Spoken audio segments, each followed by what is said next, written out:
NPR's bias gets exposed by a whistleblower from inside the organization. An alpha male red pill podcast bro gets exposed for a hypocritical scandal. And is this the craziest anti-racist TikTok of all time? We're going to break all that down and much more on this episode of Brad vs. Everyone, my new daily series where I cover the craziest things in our politics and on the internet from a center-right independent perspective. Thanks so much to all of you guys who've tuned in so far and joined me. It's really been a blast. I've really appreciated all your feedback. Please do consider subscribing and sticking around if you've been watching these videos and you want to see more of them. And don't forget to hit the like button and comment with your thoughts as we go along. I'll respond to a few of your comments from yesterday's episode at the end of today's video. And now, without any further ado, let's head over to NPR, where somebody from inside the organization just blew the whistle on how out of control the liberal bias inside NPR is getting. So a man named Yuri Berliner, who is a veteran of NPR and has been there for 25 years, just published a piece titled, "I've been at NPR for 25 years. Here's how we lost America's trust." Yuri is a senior business editor at NPR currently. He's an active employee there, and he says that he started sounding the alarm internally years ago when he started to notice bias creep into the network's coverage. It's really interesting to see a current NPR employee, not a former employee, not somebody who was fired and has sour grapes, but a current employee come out and speak about the organization like this. He writes that an open-minded spirit no longer exists within NPR, and now, predictably, we don't have an audience that reflects America. That wouldn't be a problem for an openly polemical news outlet serving a niche audience, but for NPR, which purports to consider all things, it's devastating both for its journalism and its business model. Yeah, that seems true to me, right? If you're a public radio station that receives some degree of taxpayer funding, although only a small portion of it is funded by taxpayers at this point, you're supposed to be an open and neutral and unbiased institution that represents all point of views, but I don't really think that describes NPR these days. And it seems that the audience of NPR has changed over time. Yuri writes that back in 2011, although NPR's audience tilted a bit to the left, it still bore a resemblance to America at large.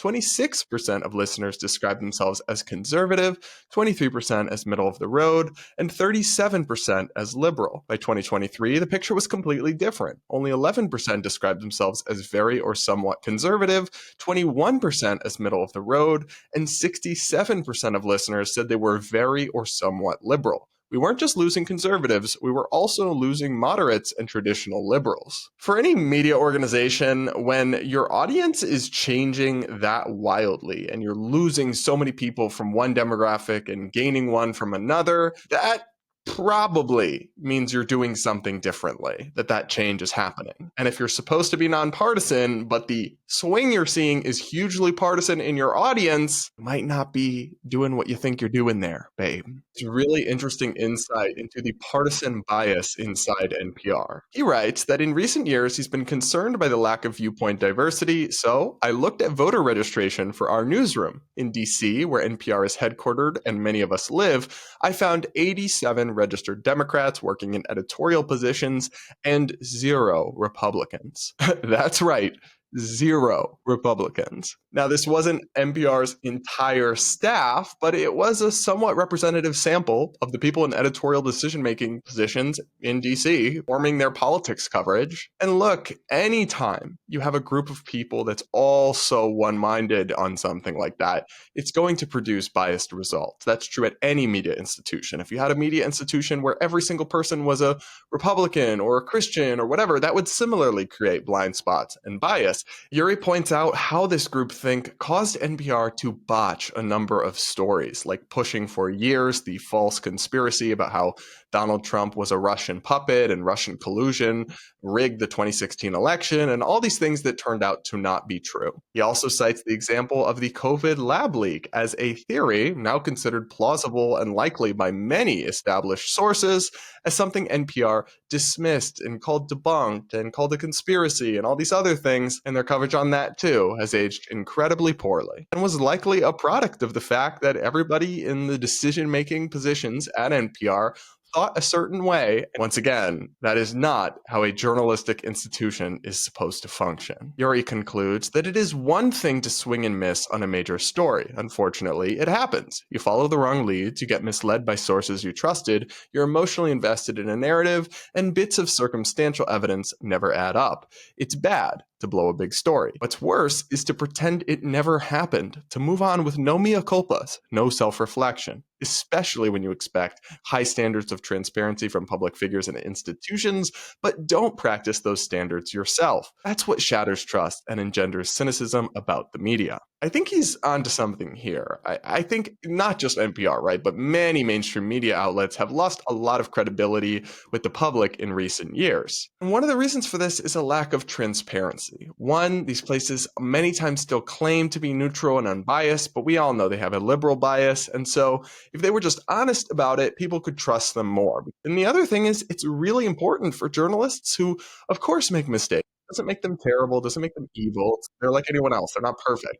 But it's very important to acknowledge your mistakes, apologize for them, and correct them. And especially when it comes to things related to Trump, mainstream media journalists have just been totally unwilling to do that. No matter how harebrained the theories they floated or the things they denied are, they just stick to it and pretend it never happened. Yuri also exposes how thoroughly identity politics extremism has infected NPR. Race and identity became paramount in nearly every aspect of the workplace, he writes.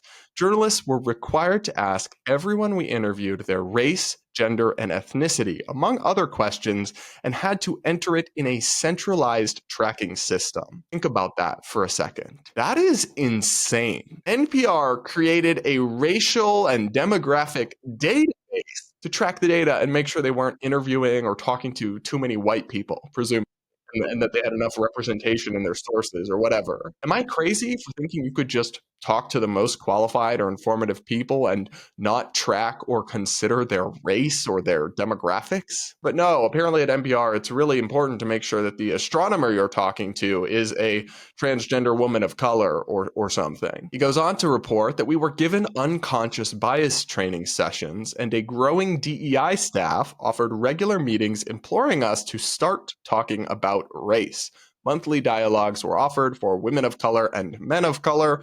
Non-binary people of color were included too. So this too is alarming in part because much of the stuff about subconscious bias or subliminal bias is actually junk science. And two, a lot of these DEI efforts, they might be well-intentioned, but I've seen them oftentimes accentuate the divides between racial groups and actually make division worse by just obsessing over the little things and constantly reminding everybody of the different groups and identities and bringing these things to the forefront that we should really want to fade into obscurity and irrelevance. Of course, any institution has a responsibility to make sure that all employees are treated fairly and not discriminated against because of their race or anything else. But this kind of DEI stuff often goes way beyond that, and it sounds like that's what happened at NPR too. Yuri goes on to report that NPR leadership declared that diversity on our staff and in our audience was the overriding mission, the North Star of the organization. Call me crazy, but I thought the North Star of someplace like National Public Radio should be truth or facts or integrity or some sort of actual value related to journalism, not how many people from different demographic boxes they can check off and put in a brochure, especially when those people apparently lack intellectual diversity and ideological diversity. So the diversity they're obsessed with and making their North Star is only skin deep anyway. What good is diversity if it's a bunch of people who all look different but think exactly the same? Yuri further reports on a burgeoning number of employee resource or affinity groups based on identity. They included MGI-POC, Marginalized Genders and Intersex People of Color Mentorship Program, Mi Gente, Latinx employees at NPR. Side note, Latinx is a made-up woke phrase that almost no actual Hispanic people use.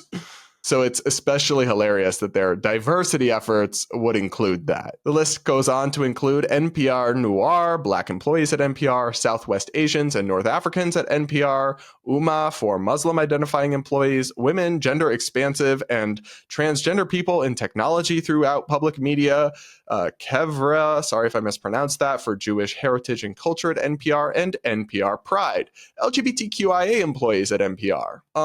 Is it just me, or do you not need racial or identitarian clubs at work? Also, I think a lot of this is probably about ideology and not diversity, because something tells me that despite being gay, I would not be welcome in NPR's LGBTQIA organization if I worked there. Yuri goes on to expose how this obsession with identity influenced, shaped, and warped NPR's coverage, which is ultimately what matters. There's an unspoken consensus about the stories we should pursue and how they should be framed. It's frictionless, one story after another about instances of supposed racism, transphobia, signs of the climate apocalypse, Israel doing something bad, and the dire threat of Republican policies. It's almost like an assembly line. The mindset prevails in choices about language. In a document called NPR Transgender Coverage Guidance, disseminated by News Management, we're asked to avoid the term biological sex. The editorial guidance was prepared with the help of a former staffer for the National Center for Transgender Equality. So their obsession with identity is so insanely extreme that they're being asked to avoid accurately describing a reality like biological sex. Your journalism isn't journalisming for me, babe. He goes on to write that the mindset animates bizarre stories on how the Beatles and bird names are racially problematic, and others that are alarmingly divisive, justifying looting with claims that fears about crime are racist, and suggesting that Asian Americans who oppose affirmative action have been manipulated by white conservatives. Yeah, the stories he mentioned there are good examples of how crazy NPR has gone in recent years. I'll never forget the story they did interviewing and pretty uncritically just amplifying and promoting this woman who defends looting and wrote a whole book defending looting. Like, sorry, but I don't want my tax dollars going to an institution that promotes stealing and rioting and looting and things that caused immeasurable harm to actually disadvantaged communities and violence that left dozens of people dead in 2020. Call me crazy. Again. So I'll link to the full story over on the Free Press in the description of today's show, and you should check it out if you want to know more about an insider's take on NPR and everything that's going wrong there. I will note that NPR leadership has responded in a company-wide email where they basically said, "We disagree with how he describes the company," but they don't actually seem to refute any of the factual allegations that he makes. So my first initial reaction to this was just how ballsy this is of him to do as an active employee, call out his own employer like this. And I worry for him. I do think he could get fired or face some sort of professional consequences for this. And I'll also say that whenever we talk about something like NPR, it inevitably does come to the question of taxpayer funding. And it's hard to get good information on this. It really depends how you parse the details.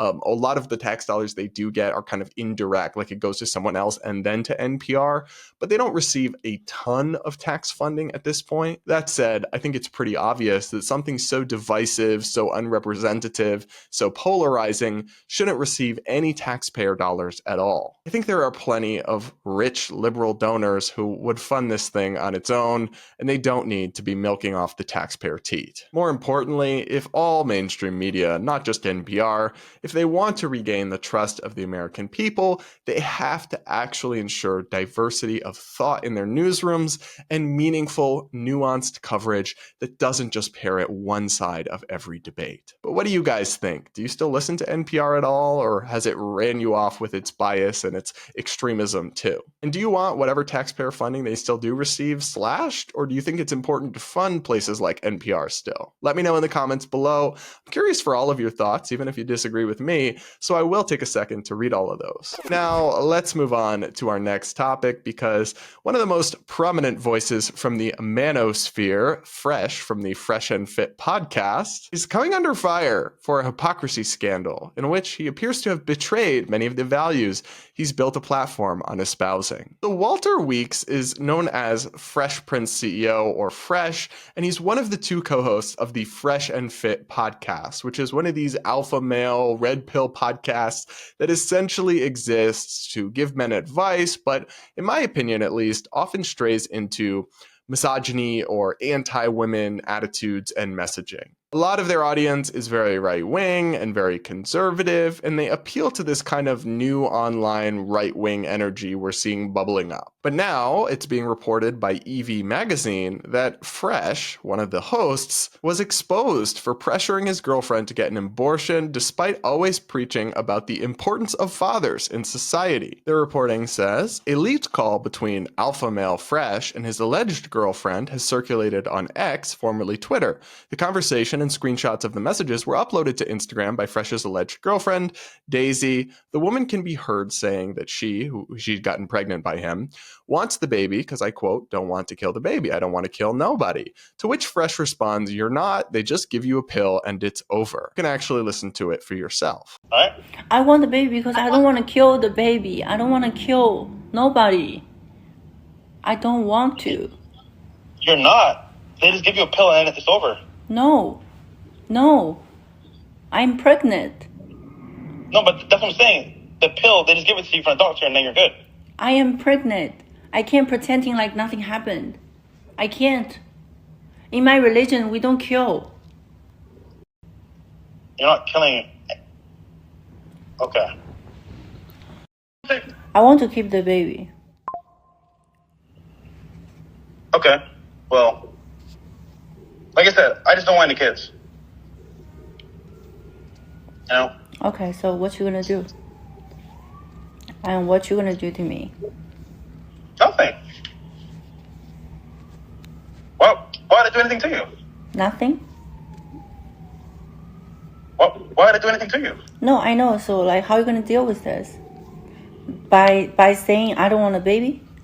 That's all? I mean, if you go to the doctor, I guess. To the doctor. So you want abortion? I mean, yeah. Why do you want a kid now? And why do you make me pregnant now? That's what I'm like, there's no way that's true. But then I said, oh, wow. Like, So just think about it. It's meant to be. God Sorry? wants you to have the baby. definitely not. It is. God wants you to have a baby. 7 years never happened, and then you're fucking me for a month, and I'm pregnant. What does that mean? Well, Now I just think about it, if you force me to kill the baby, then you're a sin. Well, we already sinned by having sex.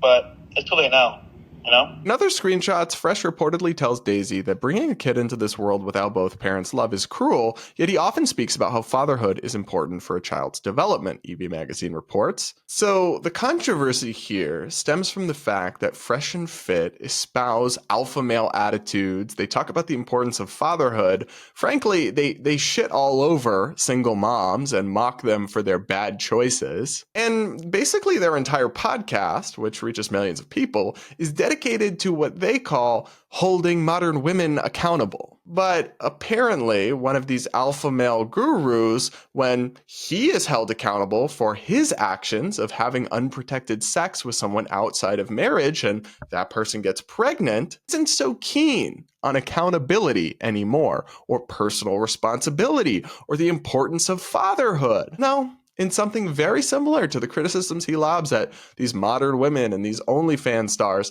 he wants to escape accountability and the consequences of his actions by trying to push a woman who doesn't want to get an abortion to get one. I don't know his personal views on abortion, but I know that many of his fans are conservatives and right-wing people who would call themselves pro-life. I don't know how they can take seriously or respect somebody who would try to push a woman to get an abortion because he doesn't want to step up to the plate, handle his own responsibilities like a man, and be a father for the child that he created. A conservative commentator named Connor Tomlinson said on X, Fresh of Fresh and Fit was recorded telling a woman to abort his baby. Influencers who have hijacked the manosphere only offer a shallow conception of masculinity. Real men take responsibility, exercise paternal authority, and are present fathers to children. Obviously, being gay, this isn't a situation I'll ever find myself in, and I do have sympathy for anybody who finds themselves in the situation of an unplanned or undesired pregnancy. Although, when you look into this story, it turns out that Fresh and his alleged girlfriend Daisy had allegedly discussed at length what would happen if she got pregnant, and also repeatedly were engaging in, let's just say this, practices that any adult knows can and are likely to lead to pregnancy without taking any significant steps to avoid that outcome. So I do have some sympathy for people who end up unexpectedly pregnant, of course, especially the women in that situation. But I don't have any sympathy for Fresh, and I think he looks like a real hypocrite here. I'm sick of these alpha male types who preach about masculinity, but then when it actually push comes to shove and they're supposed to live out those values, suddenly very different things emerge and a very different tone is taken. I don't respect hypocrisy and I don't respect hypocrites, whether they're on the left or the right, whether they're male or female, whether they're alpha males or male feminists. I don't care. I respect people who have integrity, who have consistency, who take personal responsibility for their actions and their consequences of those actions. And that's not what these alpha male types seem to be doing. But what do you think? Do you like Fresh and Fit? Do you sympathize with Fresh in this situation? I do want to hear your thoughts, so let me know in the comments section below. And now, let's move on to Brad versus TikTok, where I react to insanity from the Clock app. Today, we're reacting to possibly the craziest anti-racist TikTok I have ever seen. Y'all, that's saying something, because the race discourse on TikTok gets wild. In ways you say the N-word without saying the N-word. If you use any of these terms or phrases in reference to Black people, you are just as racist as the person that actually uses the N-word. Here are the words: thug, ghetto, welfare queen, lazy, race baiter, race grifter, threatening, angry, dangerous. Or you say that we're playing the victim or we are a diversity hire. What you actually mean to say is the N-word. Just stop it. If you say these words or phrases, you are calling us the N-word. If you say these ignorant racist terms or phrases around your children, you're also teaching your children to be racist just like you. So I have good news and bad news for you. Here's the bad news. You're not as non-racist as you thought you were, and you're certainly not anti-racist. Here's the good news. You can unlearn all the racist crap you've been taught and reject white supremacist ideologies that you've believed for your entire life. Now, if you're ready to do that and start becoming a part of the solution instead of a part of the problem, go to that link on my profile, sign up for my webinar replay, or do my 5-day challenge, because it's time to do better. So I actually checked out the link in her bio, and you can sign up for her webinar. It costs money, and she does not do refunds. Anyway, there's a lot to unpack about what we just watched. Obviously, I do agree that anybody who just blanketly described Black people as lazy or thugs or anything like that, that obviously would be racist and really unacceptable to do. But are we not allowed to call someone lazy who is lazy if they're Black? Are we not allowed to call someone a diversity hire if they literally are a diversity hire? For example, Supreme Court Justice Ketanji Brown Jackson, who President Biden recently appointed, President Biden specifically said he would only appoint a woman of color. He said all white people, all men, are disqualified from my shortlist. So while she does have qualifications and she is an impressive judge, if somebody calls Ketanji Brown Jackson a diversity hire, are they being racist? Are they saying the equivalent of the N-word? Or are they stating a fact? I think it's the latter one, as much as that might upset some TikTokers to hear. And I do love that she tries to say that calling someone like a race baiter or a race grifter is, that's racist. That's like calling someone the N-word. But some people genuinely are race baiters and race grifters. White people, like racist influencers who make money off that, they are too. But so are some, really extreme Black activists and voices, like those who post intentionally inflammatory and divisive content on race on TikTok and then drive people to sign up and pay them for their webinars to prove how anti-racist they are. Somebody might call someone like that a race grifter, and simply be making an observation, not a racist statement. I'll acknowledge a grain of truth in this, that a lot of stereotypes about black people exist and are harmful, and any negative generalizations about a group of people and all individuals within that group are obviously not fair and are wrong. But this also seems like what you see in a lot of extreme racial discourse, a boy who cried wolf situation. If basically every negative adjective is equivalent to the N-word, then you're basically watering down the significance of that. And that's unfortunate, because that's really an offensive word with a really toxic and negative history, and I don't think it should be watered down or conflated with minor things or even accurate descriptions. Of course, our friend here did post an update video responding to commenters and all the people who pushed back on her video. It's obvious that you have no critical thinking skills and that you don't have much listening comprehension. Negative racial stereotypes about black people are just as harmful as racial slurs against black people. They are abusive, they are discriminatory, they are harmful, they are dangerous for us, okay? So if you would be open to learning and have some sort of humility and curiosity about learning things that you may not know about or may have never heard about, things would be so much easier and so much better. So I'm going to help you out today. Google popular and pervasive stereotypes of African Americans, and you're going to learn something. One thing that you'll find out as it relates to the word lazy, which had everybody stumped apparently, is that black people have been described as lazy ever since we stopped working for free.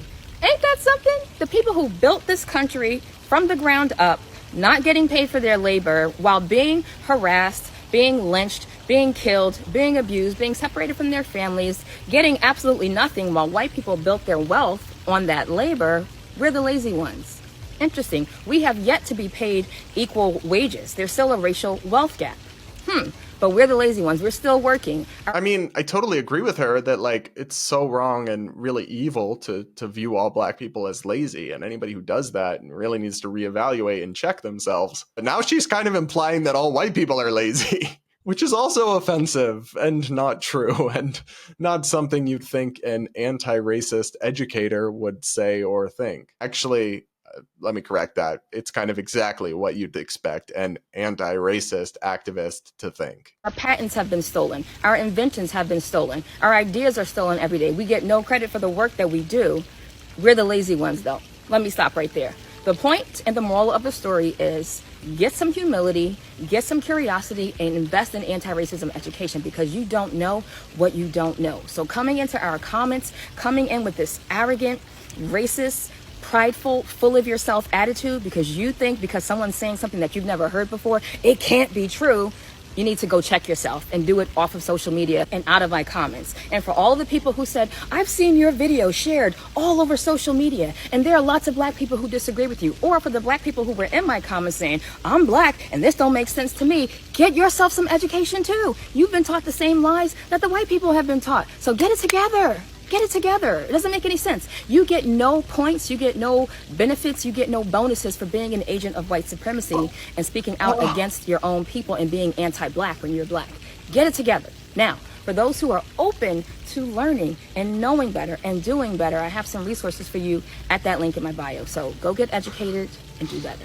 Again, the link in her bio, funneling people to pay her money to get educated. But we can't say race grifter. We can't say that. That's basically the N-word, y'all.